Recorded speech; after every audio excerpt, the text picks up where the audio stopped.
matrimonio de sus padres fue un matrimonio, aparte de conveniencia, que era lo propio de la época, uno bastante tumultuoso. Se llevaban a rabiar. Tardaron años y años en tener hijos. Y de repente, así casi de forma seguida, tienen 2 hijos. Hay rumores de que Ana María de Austria realmente tuvo relaciones extramatrimoniales con el cardenal Mazarino. Así que si resulta que al final me confirman de que el cardenal es el padre de Luis y de Felipe, pues me lo creería perfectamente. Hola chicas y amigos, yo soy Verónica y bienvenidos de nuevo a este precioso canal en el que vamos a hablar de libros de Luis y de mitología. Buena sección mitología. Este vídeo es un poco distinto al habitual, básicamente porque más que un mito es algo histórico, y es que vamos a hablar de una figura relevante del reinado de Luis XIV, su hermano Felipe de Orleans. Así que sin enrollarme más como una persiana, vamos a ver quién es este hombre y por qué de repente ahora voy a hablar de historia y no de mitología en sí. Aquí tenéis en pantalla el responsable de que yo ahora mismo hable de una figura histórica y no de un dios o de un mito. Eso no quiere decir que ahora me dedique solo a la historia. Voy a hacer la combinación que siempre he querido. Y que conste que voy a hacer algo parecido con el resto de la saga, así como otros libros que pueda sacarle un componente histórico o un componente mitológico, especialmente los mitológicos. Reseña de un libro, parte mitológica guión histórica. Me gusta, así siento de que salgo de mi zona de confort y tengo más contenido para el canal, todo hay que decirlo.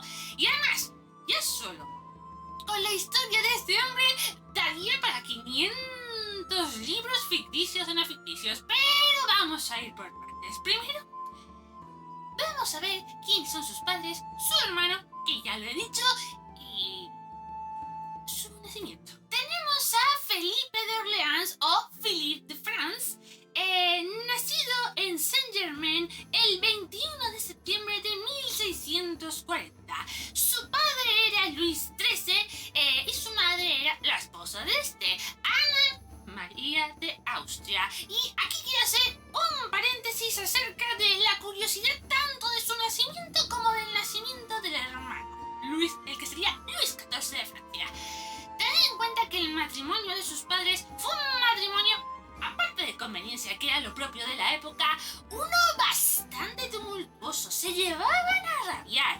Tardaron años y años en tener hijos. Y de repente, así casi de forma seguida, tienen 2 hijos.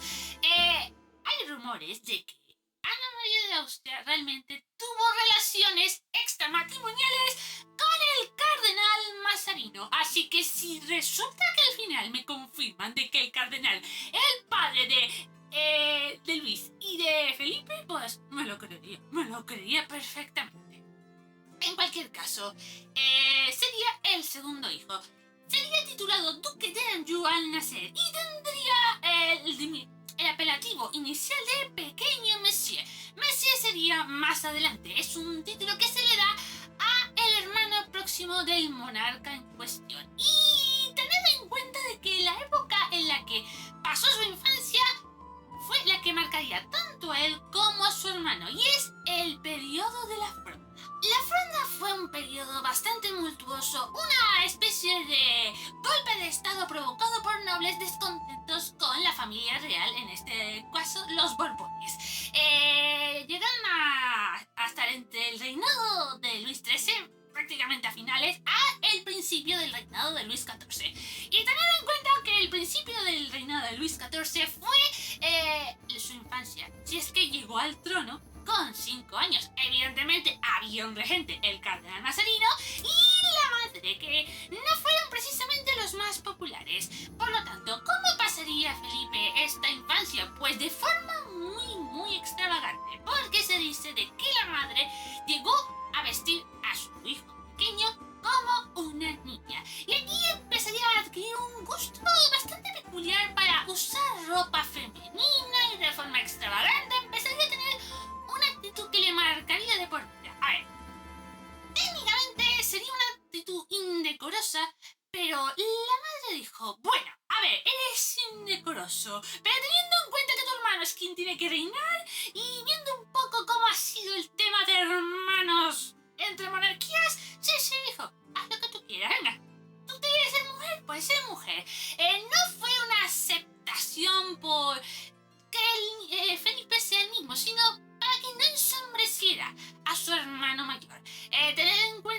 su tío, Gastón de Orleans, fue uno de los precursores de la fronda, así que digamos que tenían una justificación, pero también me parece un poquito fuerte que promuevas algo que se supone que tendría que haber sido muy mal visto en la corte. La corte lo toleró en cierta manera porque tampoco estaban precisamente para ser muy moralistas. Y bueno, a lo largo de su vida vamos a dejar el tema íntimo, que es por lo que ha sido realmente reconocido, aparte de ser hermano de...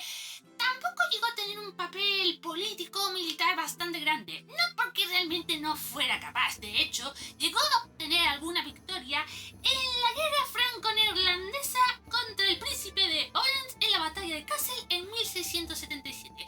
¿Por qué es debido a esto? Pues de que su hermano, ya rey sin regencia, no le permitió ir más allá de un papel social y protocolario. Pero ojo, eso no quiere decir que el papel que tuviera en este aspecto fuera un papel menor. De hecho, es uno de los papeles más importantes para comprender la vida en Versalles, porque la norma de etiqueta, las normas sociales, las normas de protocolo las ideó precisamente Felipe de Orleans. Incluso el rey llegó a consultarle al respecto. Porque sí, era un hombre bastante extravagante, era un hombre bastante peculiar, pero era un hombre que sabía comportarse en ciertos momentos, ¿de acuerdo? En 1660, su tío Gastón de Orleans moriría y heredaría uno de los títulos más importantes que tendría aparte de Messier, y es el Ducado de Orleans, que se convertiría en uno de los más ricos y poderosos del reino después de la familia real.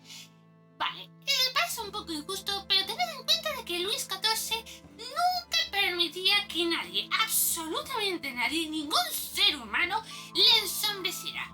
Su hermano era el primero de la lista, pero eso no quiere decir que los demás miembros de la familia o demás nobles se pudieran permitir ir por encima del rey.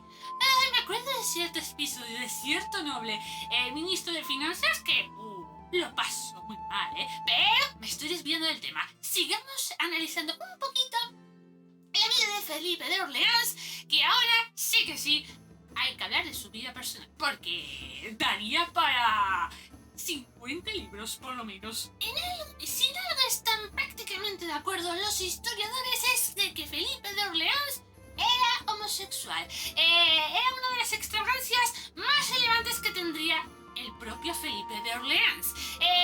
Pero eso no quiere decir que no cumpliera su papel de tener esposas y obtener descendencia. Y descendencia bastante importante. La primera esposa que llegó a tener, primero hablemos de las esposas, luego hablemos de los amantes, es su prima Enriqueta Ana Estuardo. Y esto es bastante curioso porque esta es una de las favoritas que llegaría a tener el propio rey. O sea, Luis XIV se fijó en su cuñada guión prima. Ahora todo queda en familia. Pero lo curioso es que también Enriqueta y Felipe llegaron a compartir amante. Armand de Cremont. A ver, no iba a hablar de los amantes todavía, pero es que era imposible no hacer esta mención. Hablaré más adelante de este amante en cuestión. De acuerdo. Luego tendría como segunda esposa a una dama que llegó a conseguir algo que parecía imposible: la amistad tanto de su esposo Felipe como del propio rey. El rey nunca llegó a fijarse en María Carlota del Palatinado como una amante, al contrario que la primera esposa. Perdón, el nombre de la segunda esposa de Felipe es Isabel Carlota del Palatinado. Pero, oye, al menos el nombre, el apellido lo dije bien. De acuerdo.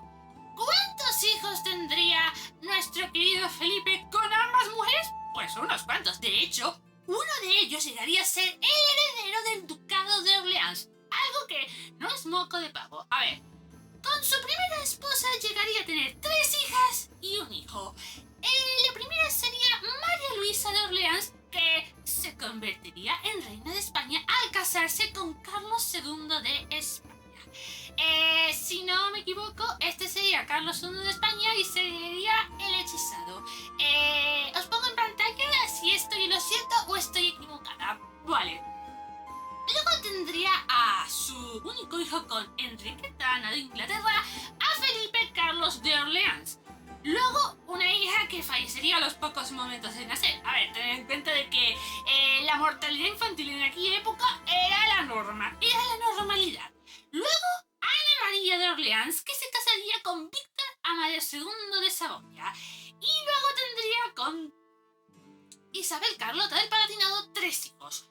Felipe de Orleans, que sería el primer duque de Chartres, duque de Orleans y regente del reino a la muerte de Luis XIV, durante la minoría de Luis XV. O sea, ahí veis a alguien bastante relevante. Y luego tendría a Isabel Carlota de Borbón-Orleans, duquesa de Lorena y de Bar, al casarse con Leopoldo I.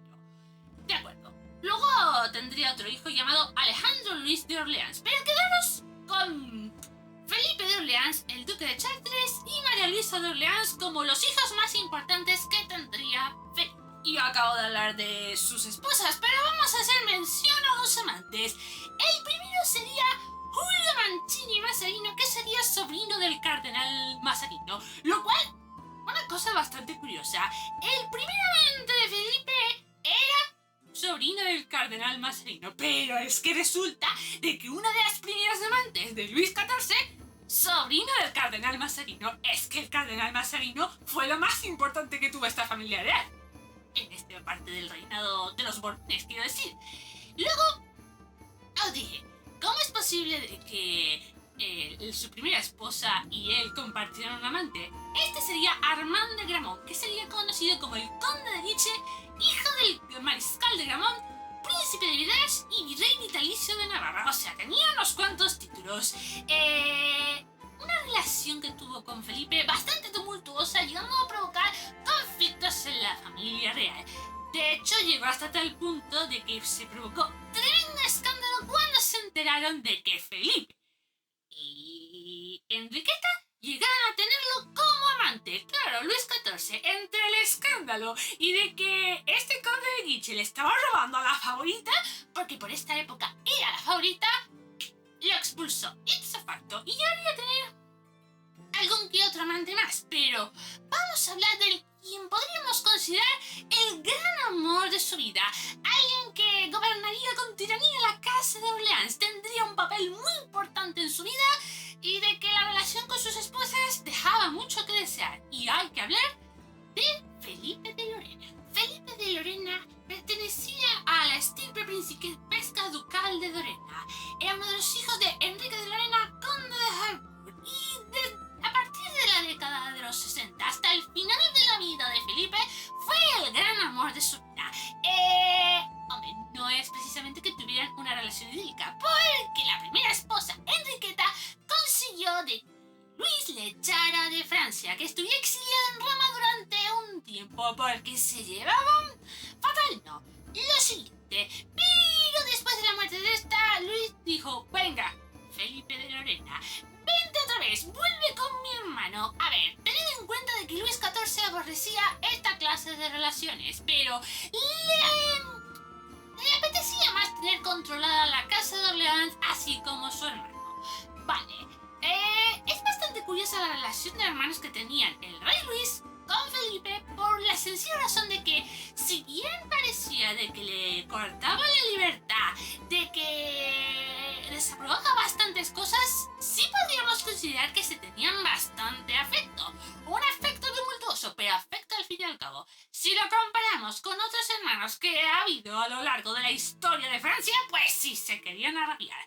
Pero entonces llegamos a los últimos momentos de la vida de Felipe, que, hombre, no acabó precisamente bien. En comparación con otros momentos de la historia, está bastante tranquilito, pero bueno, me explicaré mejor. Resulta que para esta época el duque de Chartres se había casado con una de las hijas que tuvo Luis XIV con Madame de Montespan, y no fue un matrimonio precisamente fiel. El duque de Chartres se le conocía por tener amantes y exhibirlas como si fueran trofeos, por decirlo de alguna manera. Y claro, llegó hasta tal punto de que el propio Luis XIV llegó a hablar con su hermano y le dijo: oye, controla a tu hijo que sea fiel a su esposa. Tócate las narices, teniendo en cuenta cómo es Luis XIV y cómo fue con su su primer matrimonio. Para este punto ya estaba casado con Madame de Maintenon. Y claro, esta discusión llegó a producir de que horas después tuviera un derrame cerebral y tuviera que trasladarse a Saint-Cloud, en el que fallecería el 9 de junio de 1701. Una pérdida que lo afectaría, a todos les afectaría bastante, porque fue bastante querido por su esposa, por sus hijos y por su amante, que por este punto todavía seguía siendo su amante, Felipe de Lorena, y por su propio hermano. Fue una de las primeras pérdidas que Luis XIV llegó a sentir de forma profunda. Como veis, es básicamente la figura de un hombre que, si no hubiera tenido el hermano que hubiera tenido, a lo mejor habría llegado a ser alguien bastante prominente, con logros bastante extraordinarios, pero